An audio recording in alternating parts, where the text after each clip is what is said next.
Welcome back to The Explainer.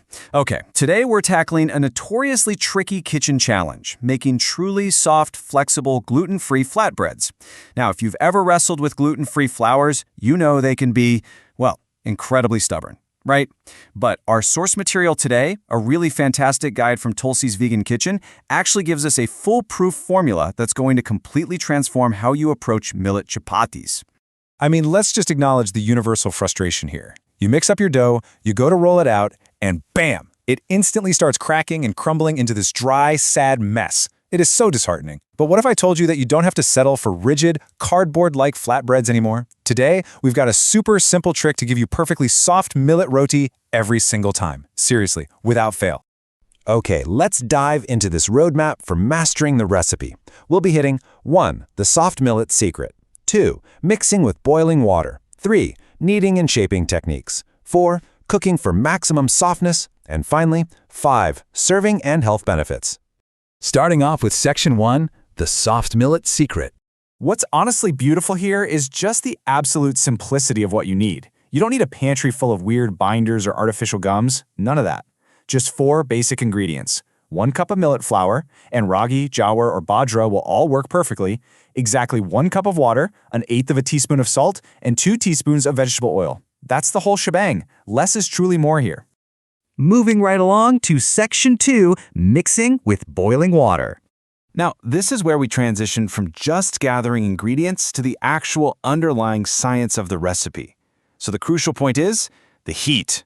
Boiling water is literally the ultimate secret weapon for softness.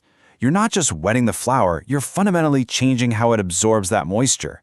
Let's walk through exactly how to do this chronologically. First, bring your water to a rolling boil in a pan. Let the salt dissolve and then drop the millet flour directly into that hot water. You're going to want to mix this really well for about 2 to 3 minutes so the water is fully incorporated. Next, add just 1 teaspoon of your vegetable oil, mix it again, and scoop it out onto a plate. Now you got to let it cool down, but only slightly, just until it's safe to touch without burning your fingers. Do not let it get completely cold. All right, on to Section 3, kneading and shaping techniques. Think of this next part as a crucial protective measure for your dough. How you handle it right now totally dictates the final texture. And 5 is the magic number here. While the mixture is still warm, get your fingers in there and stretch and roll the dough for exactly 5 minutes. That's what brings it all together into a nice, cohesive, soft ball.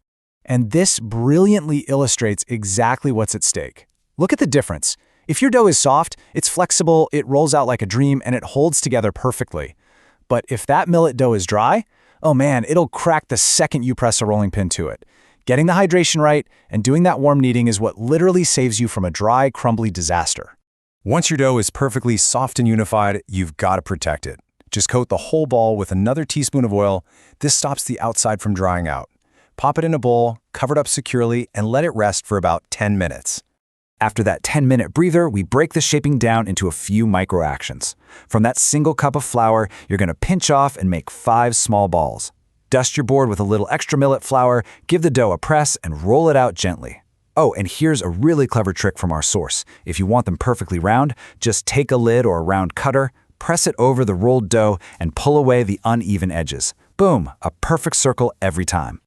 Now, what's really interesting about this slide is the intense emphasis on palm rolling. Before your dough ever even touches the rolling board, you've got to take that small portion and roll it gently right between your palms to smooth it out completely. The creator treats this as a total, non-negotiable step. Seriously, do not skip this. It's an essential physical barrier against cracking. Which brings us to Section 4, cooking for maximum softness. This is the big reveal, where your perfectly hydrated raw dough finally meets the heat. You'll want to use a medium-hot iron griddle, a tawa, or nonstick pan. Cook one side just until you see these little bubbles start to pop up. Then give it a flip, and you literally get to watch the chapatis magically puff up right in front of you. It's so satisfying. Just flip it a few more times until it's got that nice, slight browning.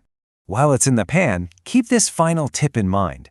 As you're flipping it, take your spatula and just press lightly all around the edges and the center.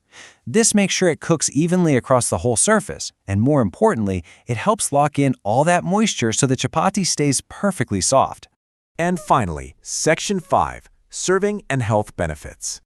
So, you've mastered the flexible, crack-free flatbread. What's the payoff? Well, because these hold together so beautifully, you can dig into any of your favorite curries. The creator highly recommends pairing it with a lady's finger stir-fry or a rich spinach sog. And I love this brilliant little parenting hack they included. Try making tiny, bite-sized millet chapatis.